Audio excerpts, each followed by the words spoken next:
Good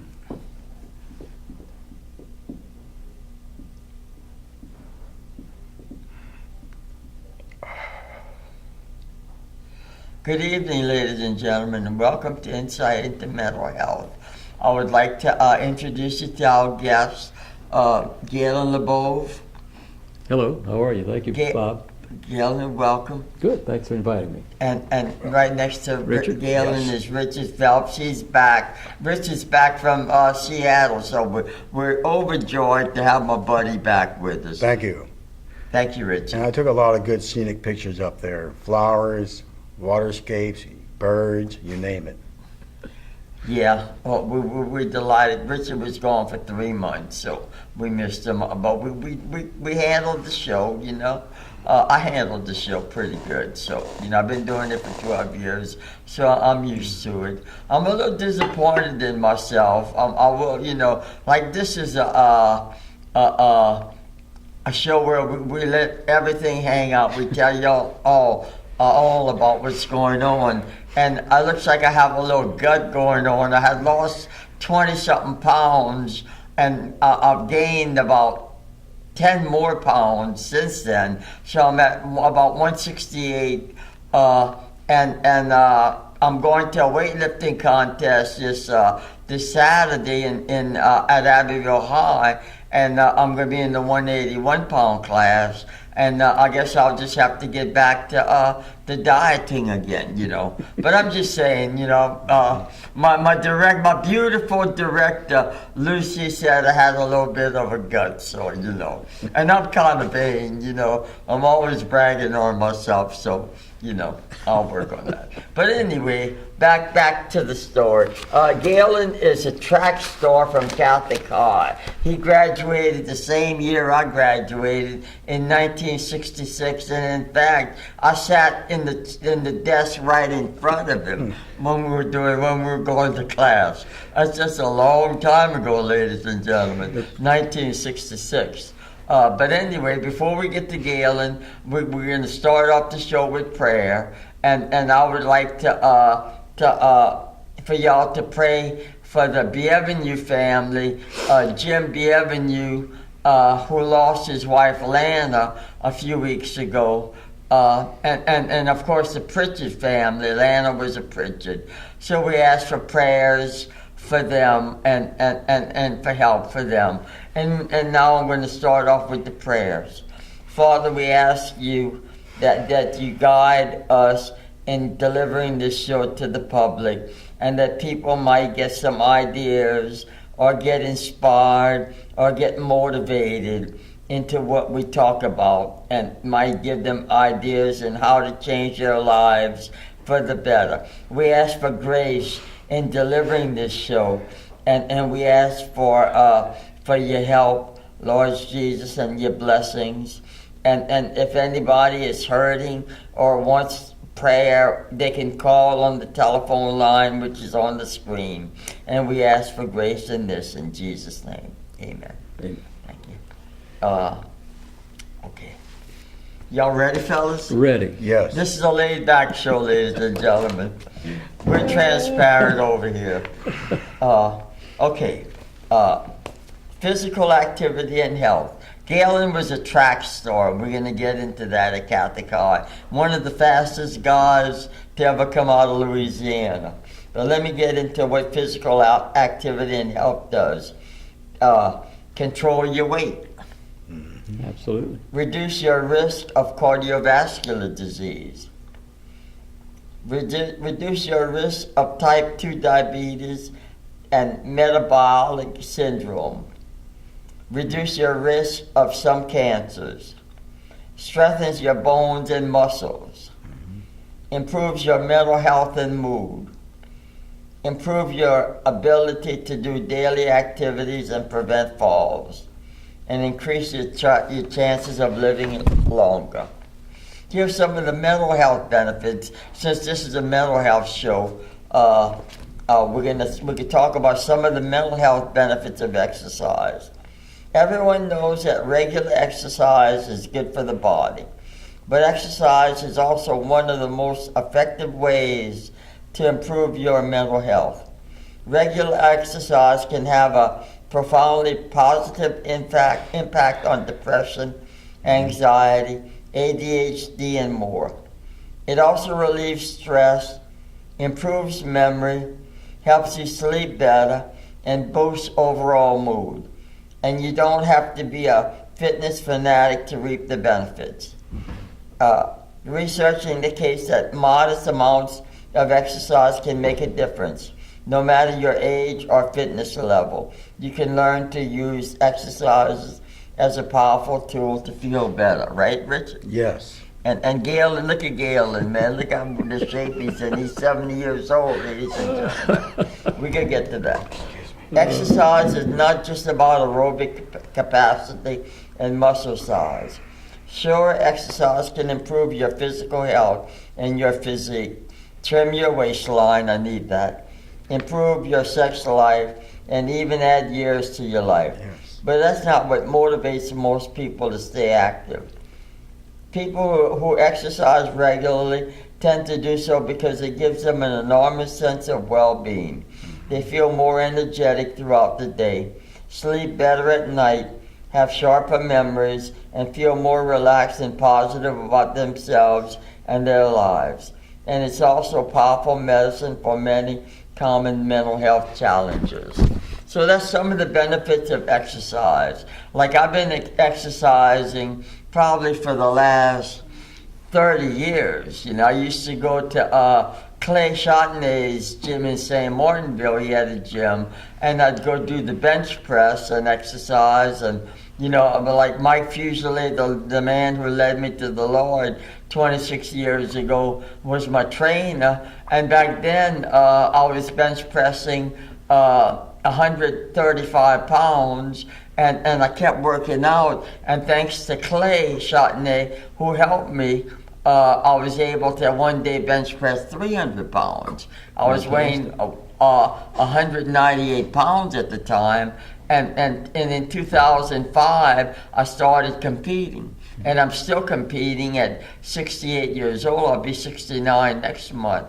In fact, like a few shows ago, I went to a contest and I deadlifted 300 pounds, weighing 162 pounds, which goes to show you, you know, if you exercise, it will improve you greatly. You Absolutely. know, Yes. it'll improve you. You know, and I'm a example of that. Like right now I have 43 AAU World Weightlifting and Powerlifting titles. I have 40, as far as I know, I've broken, I don't know if they're still there or not, but I've broken 44 state records for different organizations and in my age and weight. And I've also with the hardcore powerlifting, that was a new organization that came out. I broke 3 world records with them, you know. So it just goes to show you, you know, I like to exercise. I enjoy it. I love to compete. And if you're out there and you're getting some idea, you can try walking if you don't exercise. Start walking. Richard walks. Yes. Richard was in Seattle for 3 months and he lost all kind of weight by walking dogs every day. And it's a good stress reliever too. If you're upset about something, walking, it distracts your thinking. You concentrate on the scenery around you, and by that, in fact, there's some incredible fall foliage. We should have remembered to put that on the show, and I forgot. But there are so many things that you could see that you wouldn't see in a car. Now, you don't want me driving the roads because I'm legally blind. It's those things you see that you wouldn't see if you were a passenger or a driver in a car. Yeah. It was just amazing. We even found a hibiscus flower that's 6 inches in diameter. They're native to Hawaii, and somebody had planted some. Yeah. Never would have seen that before. They're gorgeous, yeah. They are. Thank you, Richard. Okay, now Galen, I've been knowing Galen since I was in the 7th grade, I think.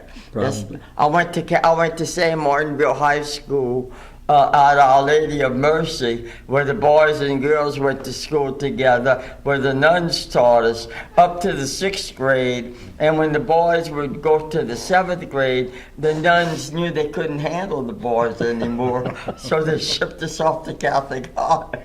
So that's where I started. Yeah, I can still see the yellow bus that always brought the students from St. Martinville Yeah. to school. I know I can recall the Durans and the Demise. the Demise, and of course you and whoever else was. Yeah, the Willises. The Willises. Yeah. Exactly. Yeah.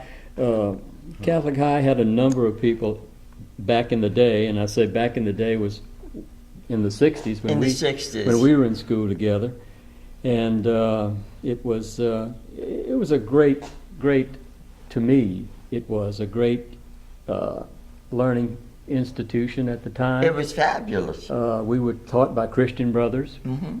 and De La Salle Christian Brothers, which they are no longer at Catholic High, but they are still in the state of Louisiana. They're at St. Paul's in Covington, as well as De La Salle in New Orleans, and more than likely some other places that I may not be aware of. But the order comes from Santa Fe, New Mexico. Okay. And that's basically where they came into Iberia Parish back in the 30s, I think. St. Peter's College was the predecessor to Catholic High. So, Yeah. that was basically the formation of that institution Yeah. in New Iberia. Yeah, we would go to school. Bobby Banner was one of our teachers.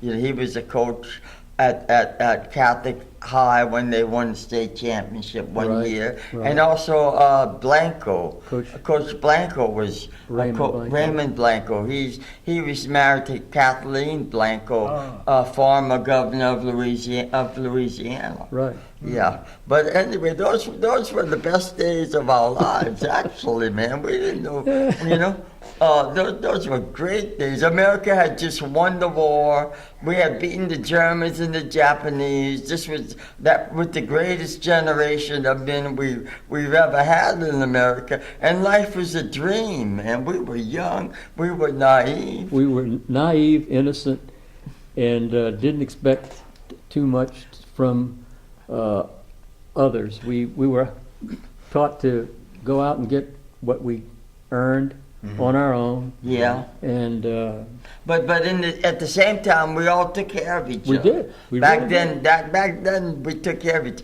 But getting back to your running, when did you start running? Well, I've always been interested in running. I can recall that I most vividly remember that my running started in around the 4th grade. And I was built very light. I was not built for football. I was built, and I'm a little bit heavier now than I was back in the running days. But I can always recall that I was speedy, and I could jump high, and I could jump far.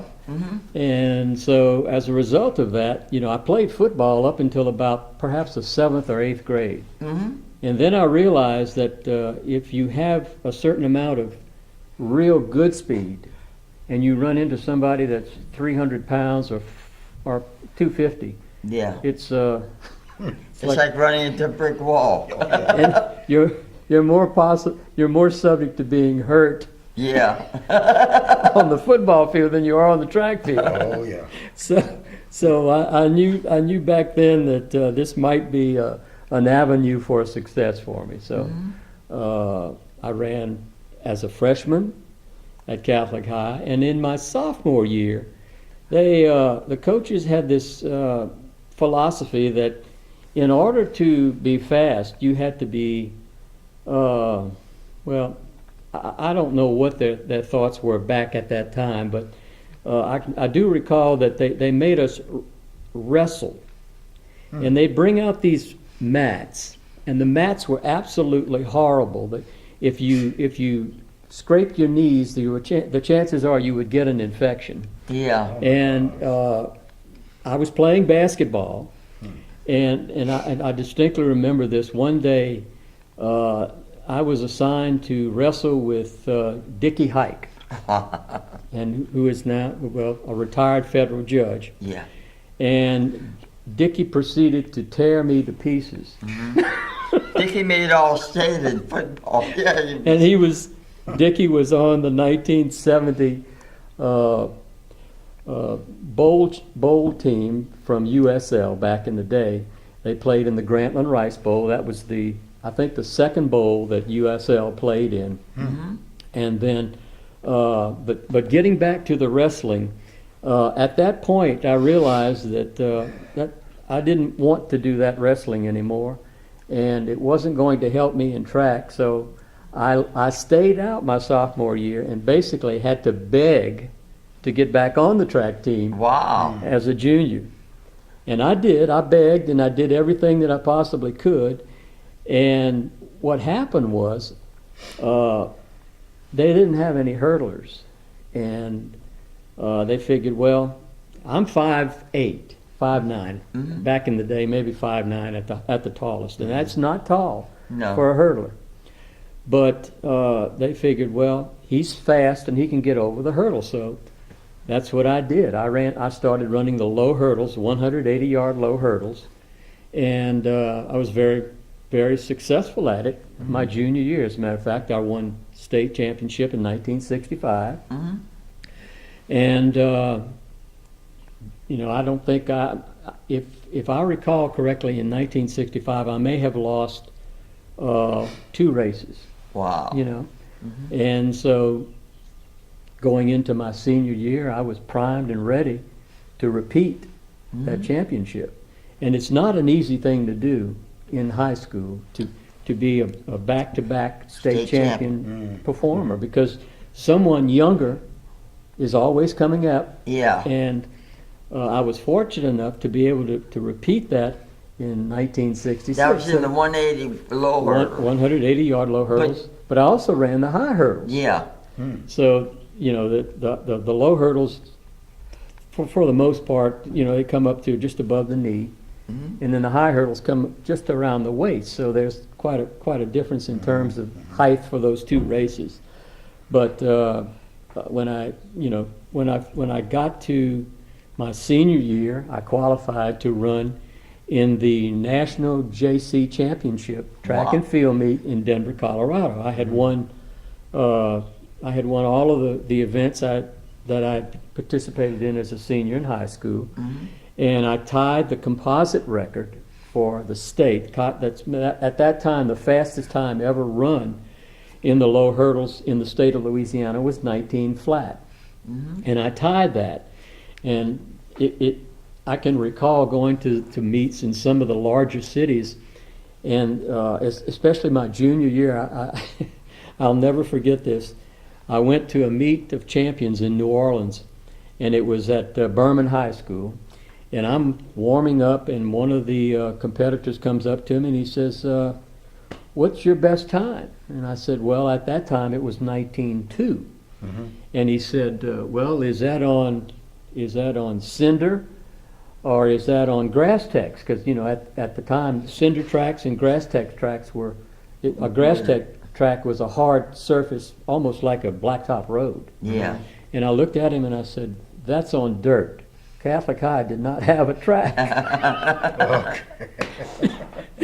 And his eyes got this big, and he kind of drifted away, and the manager, I think, was Rene Voorhees. Okay. Or maybe it may have been Paul Viator. Maybe was with me. Okay. And Paul started laughing. He said, "That guy, you just blew him off the track." But I had to laugh because that guy became a teammate of mine at USL when I ran for the university here. Wow. So anyway, that was a brief, or perhaps a prolonged introduction in terms of what I did back in high school. Yeah, I remember when I was in high school, I would read the papers, and one day I saw, I think I remembered you ran the low hurdles at the time. I don't know if you were a freshman, no, you were a junior. I think I saw your time as 21 something. It may have been. Yeah, and I said to myself, Galen is fast, man. You were you were the fastest guy in our class, in the two classes of Kathy, and Douglas DeMeyer was the second fastest. Yes, he was. Douglas was fast too. Sure was. Douglas was one of my best friends. Me, Douglas, and Timmy Duron were the guys from St. Martinville that graduated in 1966. Dr. Douglas DeMeyer. Dr. Douglas DeMeyer. Correct. Yeah, Okay. that's Yes. right. That's Yes. right. Yes. That's right. He's psychologist. But yes, you know, I worked my way to a faster time with the help of those coaches. So you mentioned Coach Banna. One of the things that they did, and I had to laugh about this because, you know, when you run hurdles, the closer you get to the hurdle, the faster you are. In terms of, you know, if you go over high, you're going to land too far away from that hurdle to pick up speed. So the idea is to step over that hurdle so you can get 3 steps to the next one. Yeah. And Coach Banna had this brilliant idea that he was going to get me closer to that hurdle by putting a 2x4 over the hurdle. And obviously, you'd have to, when you do the hurdles, you know, you have your right leg or your left can be your lead leg, and then the leg that goes over second is your trail leg. Mm-hmm. Well, when you go over the hurdle, you want your body to be as low as possible to that hurdle.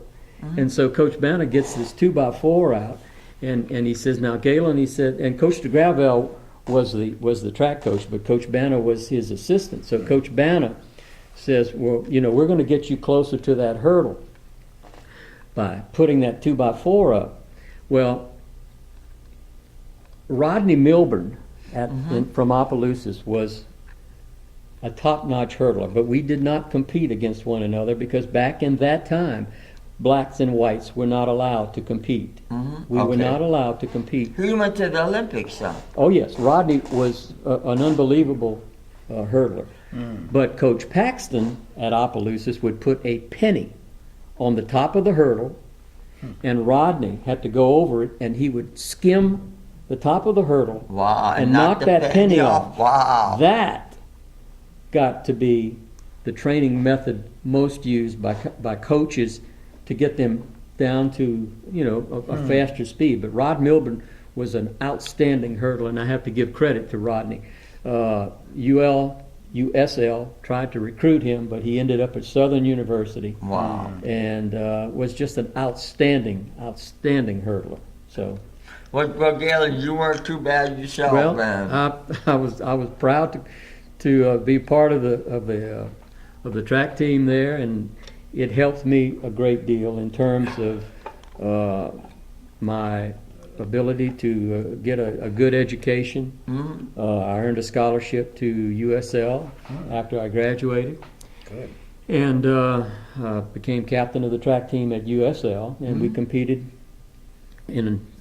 all over the United States. And I got to see a good part of the United States by having done so, by competing under Coach Bob Cole, who is now deceased, but had some tremendous teammates. You know, USL, they're known as the Raging Cajuns, and back then the track team consisted primarily of Raging Cajuns. We were from New Iberia, Abbeville, Maurice, you know, all of the smaller towns had good athletes, and Coach Cole had the ability to recruit good athletes, and I think we did a good job for him. We won while I was there. We won 3 conference championships, and we were runner up in That's Gulf State Conference. Back in that day, we were in the Gulf States Conference, Yeah. which was McNeese, Louisiana Tech.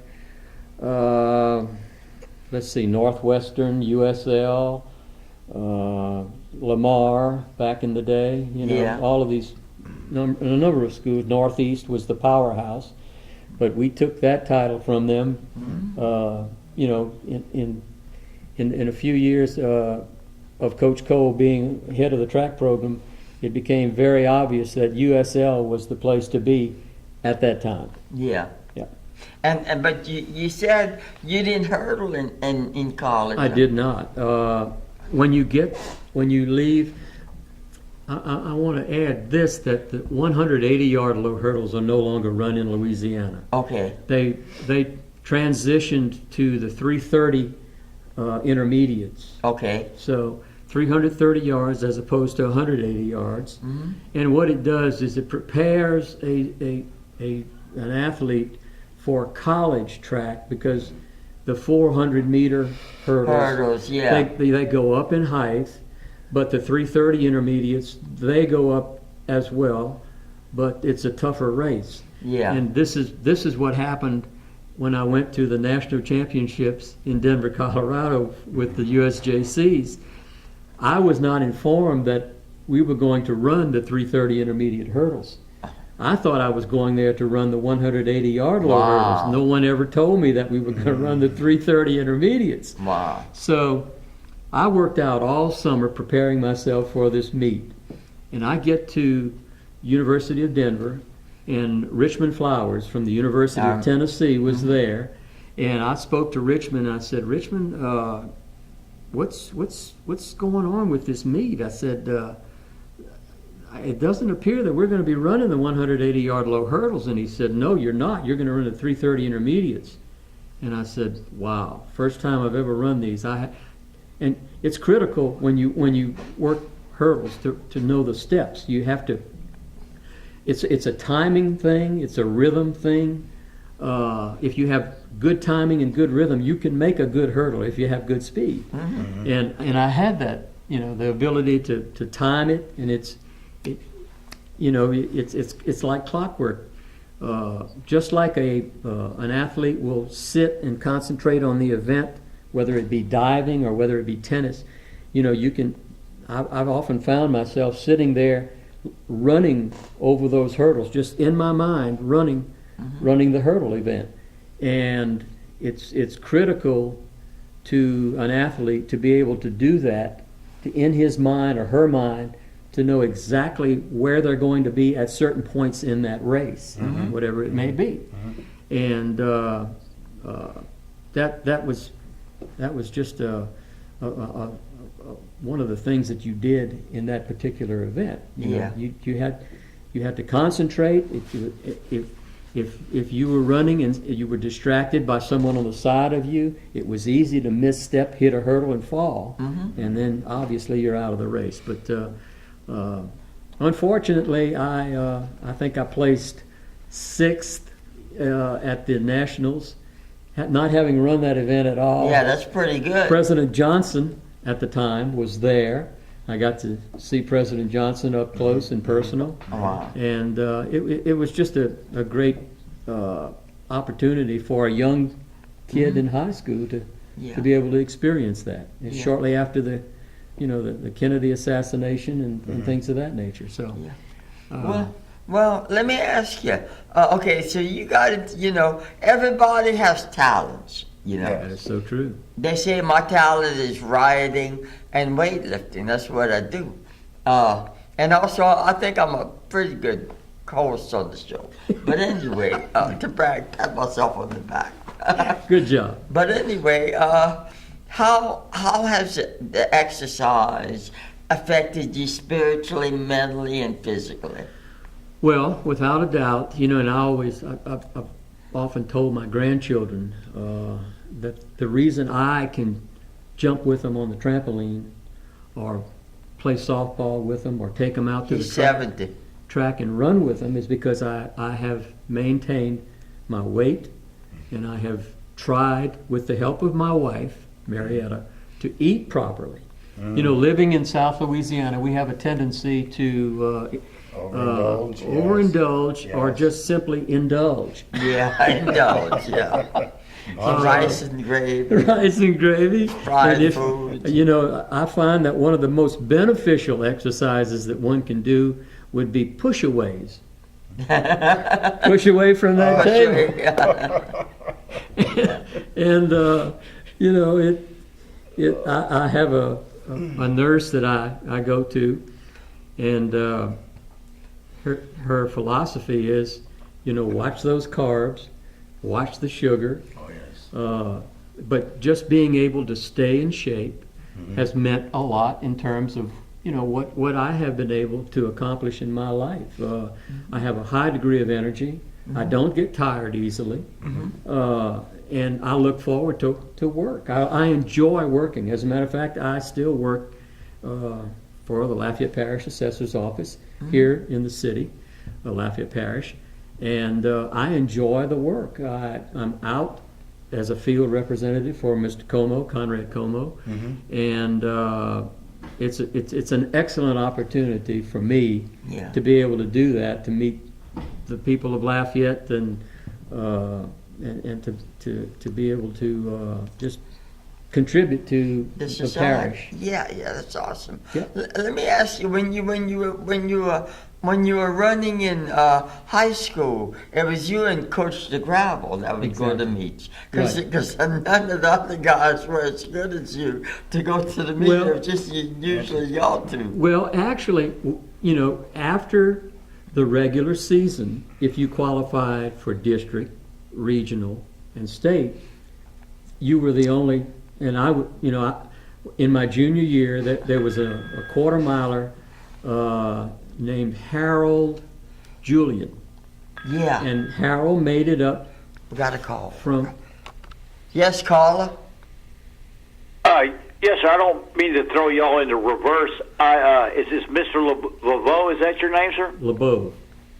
Yes, sir. And the gentleman about Kennedy, I was alive in '63. I lived in Richland Hills, Texas. But I recently found out, I tried to get an interview with a gentleman. His name is Jim Sutton Files, and he's the original assassin of Kennedy. He was in the Illinois jail. His name is Jim Sutton Files. Look on the internet. He's the gentleman that shot Kennedy from the grassy knoll with a .222 rifle pistol and a scope. He gave his confession in the Peoria, Illinois penitentiary. I tried to get an interview with him, and his term was over, so he's a free man. It's on the internet. They just put it out. Well, it would be interesting. They've been lied to us all about. Oswald was a patsy, yes, sir. Yeah, well, they put out some information on the Kennedy assassination.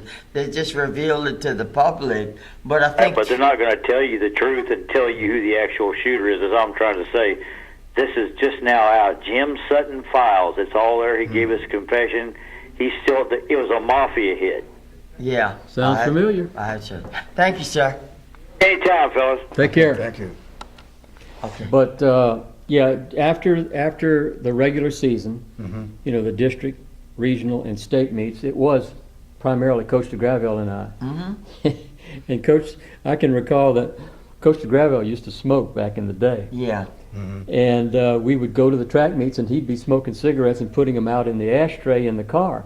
Well, one night we were going to Jennings, and it was Harold Julian, myself, and Coach DeGravel. And Coach was smoking, and the cigarettes in the ashtray caught fire, and the car filled with smoke. Oh, no. And we had to pull over on the side of the road. And I think back at all of the, what's it called, when someone else smokes and you don't. Secondhand smoke. All of the secondhand smoke that I inhaled on these trips, maybe I could have run an 18.9 or an 18.8 if I. Yeah. But anyway, that's a sidetrack. But yes, it was Coach and I. Yeah. And in the junior year, what he did was, I qualified for state, and he took all of the seniors to Northwestern for the track meet. He kind of gave me a little bit of incentive to run well because the seniors, the friends were watching, and I can recall, I had never competed against anybody that potentially was faster than I. And the person that was favored to win the state in my junior year, and I can't recall his name, I asked Coach DeGravel, I said, Coach, what do I need to run in order to win this? This is my junior year. He says, you need to run a 19.2. Boom, ran a 19.2 that night and won state. So Wow. that was a good feeling. But okay, let's go on comparison of our lives. I was I had predisposition for schizophrenia. My dad had nothing to do with me. No nurturing, not even acknowledgement or anything.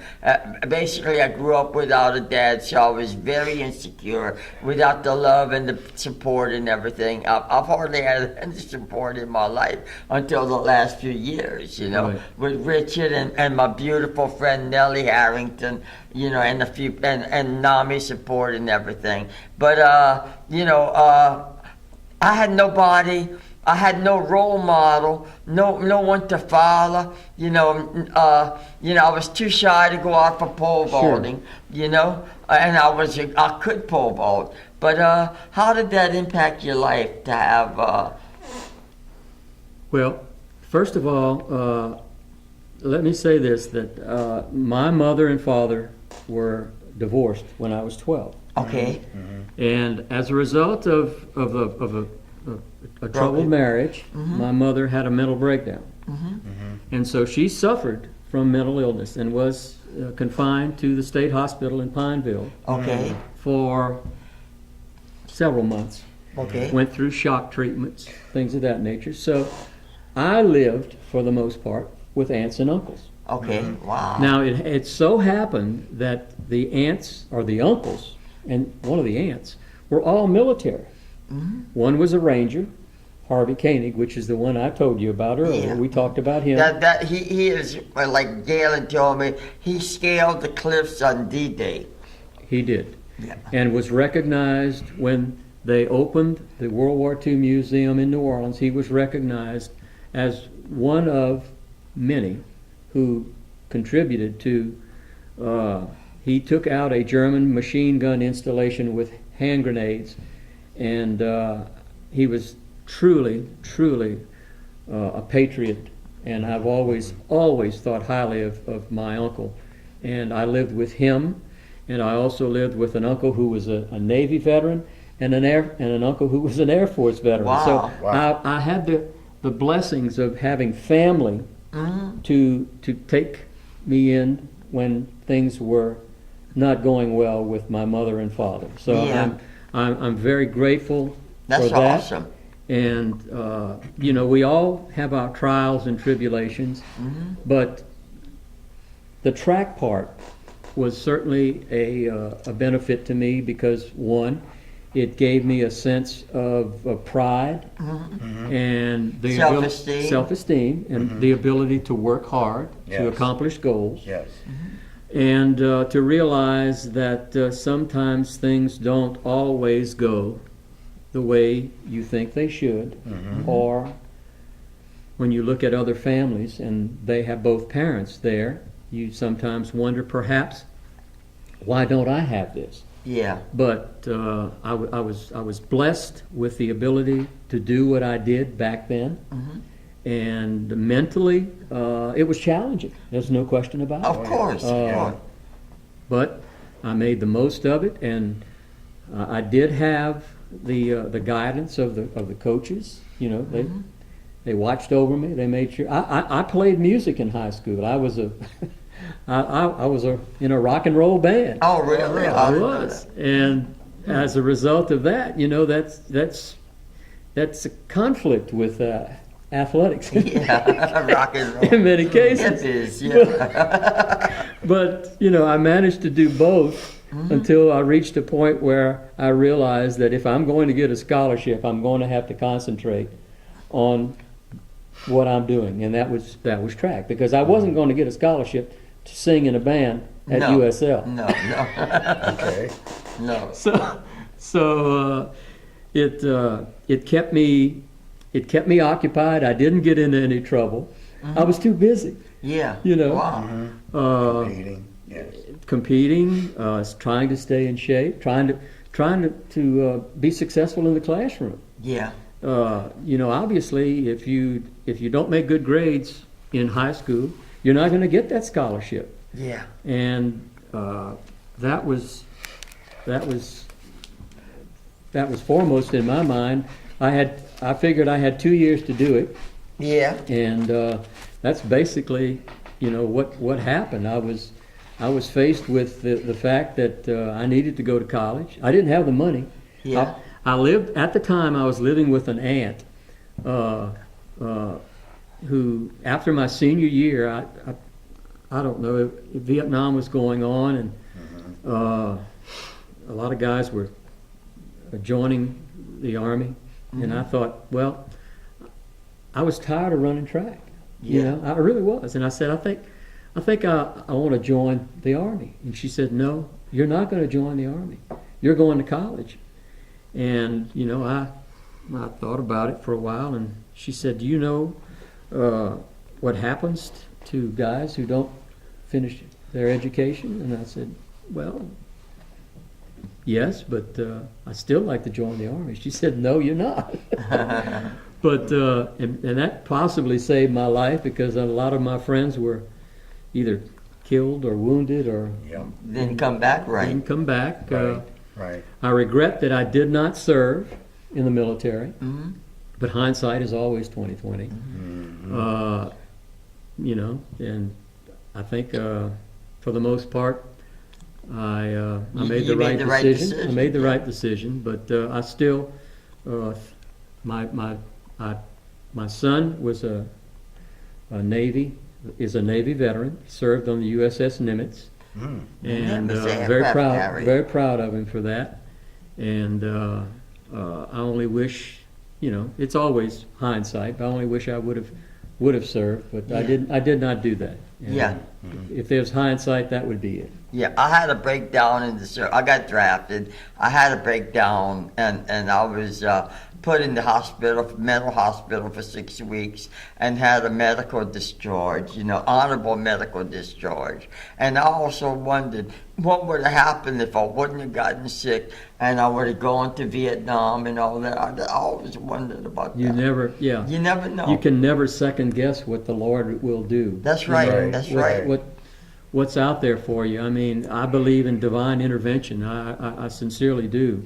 Yeah. And you know, after watching the Vietnam War on I've seen PBS, there were a lot of things that we were not aware of as citizens that was going on, and it was never a war. It was a conflict. It was never a declared war. We won't get into that, but it was a politicians' war. Yes, it was. Obviously, you know, I respect the men who served in Vietnam. I have the highest respect in the world for them. All our veterans. But all of the veterans, all of them. But at that time, my generation, the Vietnam generation, we just did not know all of the things, the political ramifications of what was taking place. Right. We were willing to go and fight and give our blood for the country and for the preservation of freedom, but we still did not know as a youngster. And you know, we watched all of the hippies back in the day, the Haight-Ashbury and the protests and the draft card burnings, and we couldn't understand. Some of us couldn't. I couldn't. I did not. Perhaps I was not intelligent enough about the war to know what was going on. Some of those who were protesting did. Right. So anyway, Well, it's funny you mention that, because Bob and I were interviewed 2 or 3 weeks prior to a play about the Vietnam War. It was Hair.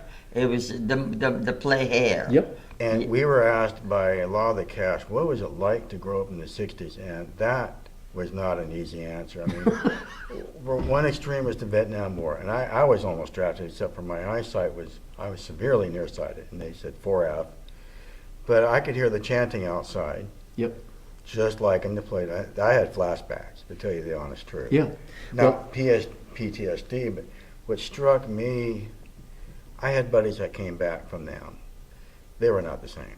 Oh, And absolutely. I thought, why is this happening in the same era that we could land men on the moon, and these guys are so drugged up Zombie-like, on yeah. the old World War II meds, and they're just basically sleeping 20 out of 24 hours, a shell of themselves. I said, why is this the economy?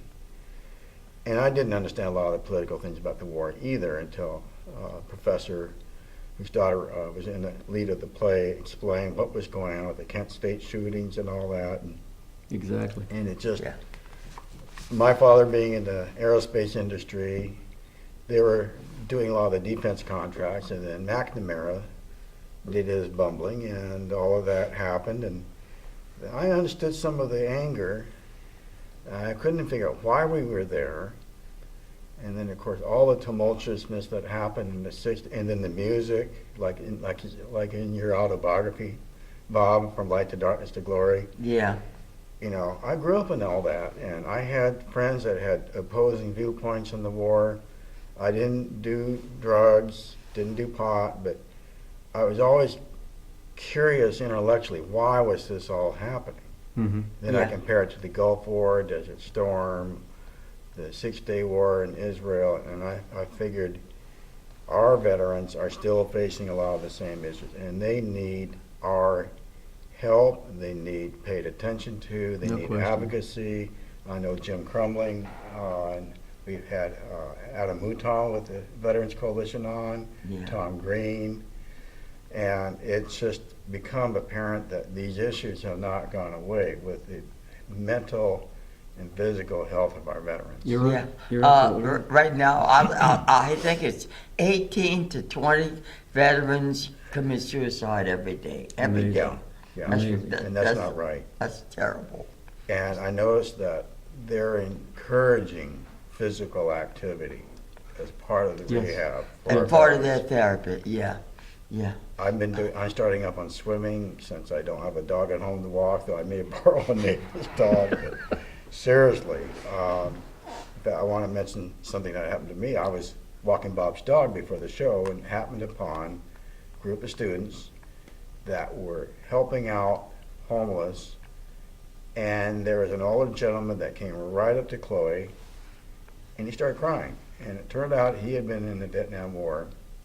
And I think that one simple act of him getting bonded to your dog started a connection, and that's how Leanne Dick and others from the Wisdom Center and other groups on campus formed this loose organization. And they're still doing this every Thursday. I understand they're doing it next Wednesday at another park. I forgot Where the they name go of it. feed the homeless? Where they go feed the homeless and talk to them and the veterans and people with mental health issues. So I'd like to start trying to get us to go to that before we do the show, if we can, on Thursdays, if we can do that. Perhaps. But it all just goes into the play for the people out there. Exercise is great. Is a great outlet for therapy. Here's something. Let me read something about this. About 6 ways running improves your health. If you can't run, you can walk. Yes. You probably heard that it said that exercise is medicine. Well, it's not just a saying, it's the truth. There's a raft of scientific evidence that proves that regular exercise, 150 minutes per week, which is about 30 minutes 5 times a week, and running in particular, has health benefits that extend well beyond any pill a doctor could prescribe. Studies have shown that running can help prevent obesity, type 2 diabetes, heart disease, high blood pressure, stroke, some cancers, and a host of other unpleasant conditions. What's more, scientists have shown that running also vastly improves the quality of your emotional and mental health life, and even helps you live longer. Absolutely. And here's how. Yep. Well, doesn't it kick in with the serotonin, the so-called Yeah, runner's high? it gets the serotonin. Your serotonin is your pleasure chemical, and it activates that, and the dopamine, and all the others, the neurotransmitters. Here's some of the things that running does. And running makes you happier. There you go. Yes. Prime example. Well, there's no doubt that you've heard of the runner's high. Yeah. There's no doubt about it. You ask anyone that runs fairly long distances that they reach a point. I know in distance competition, you reach a point where you pass the pain barrier, and you don't feel the pain. You're just like a machine that will just refuse, what do you call it, continuous motion machine. But obviously, to get to that point, you have to reach a point of conditioning where your body is ready to accept that pain and then go beyond that to accomplish whatever you're trying to accomplish. When you were training, did you have to run some 400 Oh, meters? absolutely. I mean, the training was, when I got to college, the training was just unbelievable in terms of the amount of works that you had to do. When we'd have spring break, we'd have 2-a-day workouts. We'd get up at early in the morning. We'd have a workout early in the morning, and then that afternoon we'd have a workout then, and we'd have to run back-to-back 200s or back-to-back 330s, and we'd run 10, 15 of those for a time. There was sprinters had their workout, distance men, and I have to say that John McDonald. He would run the 880. Well, John was a miler from Dublin, from Ireland, and John became the head track coach at the University of Arkansas. He is the winningest coach in NCAA history when you take into consideration his indoor and outdoor championships that he won at the University of Arkansas. And John came here from Dublin, Ireland. Coach Cole recruited him. And that was John McDonald's start for a career in track and field. Oh, wow. But an excellent track coach. And John, as a matter of fact, tried to get me to convert to running distance. He said, "You have speed. You should try distance." But when you get to college, your track coach is looking at points that you can. For the team. And I was on the relay team and a sprinter. So, every relay you win is 10 points. So he was looking at those points. It's much more, I hate to say this, but when you get to college, it's more competitive as a team sport as opposed to an individual sport in high school.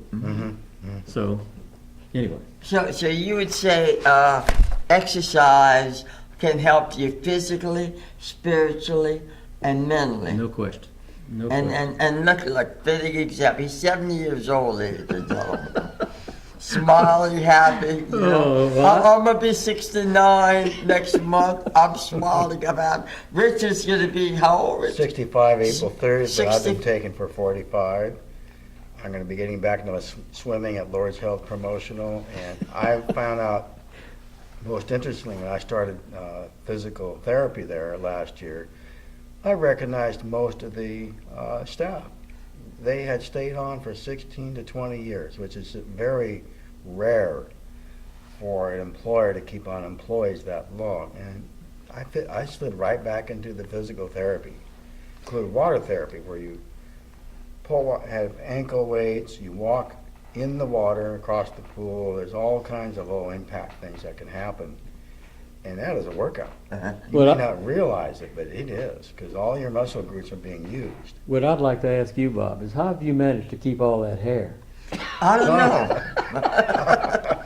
I be having your trade, I guess. I don't know. Can you attribute that to running or exercise? No, I think it's genetics. Okay. It's I think genetics. it has to be. Yeah, my brother Albert has a lot of hair, has less hair than I do, and my brother David still has his hair. I know David. David has a receding hairline. I have a little thin out here, but I have the longest hair in the family. That's one of my best assets. There you go. There you go. And I give all the credit to our Lord God, Jesus Christ. Yes. Who when Mike Fuseli introduced me to Jesus Christ 26 years ago, I was washing dishes at Possum's restaurant, half out of my mind, drinking a case of Diet Coke a day, and smoking 4 packs of cigarettes a day, which I did for 30 years until the Lord delivered me. And I was a hurting boy. My dad had nothing to do with me. So just to end the show, to say to these people, we talked about exercise, how great it is spiritually, physically, mentally, and especially especially what my spiritual life, that I give all my success to Jesus, because I actually had nobody. My mother always loved me and was there. Nobody else wanted me. I was a joke of the town after I came back from the army,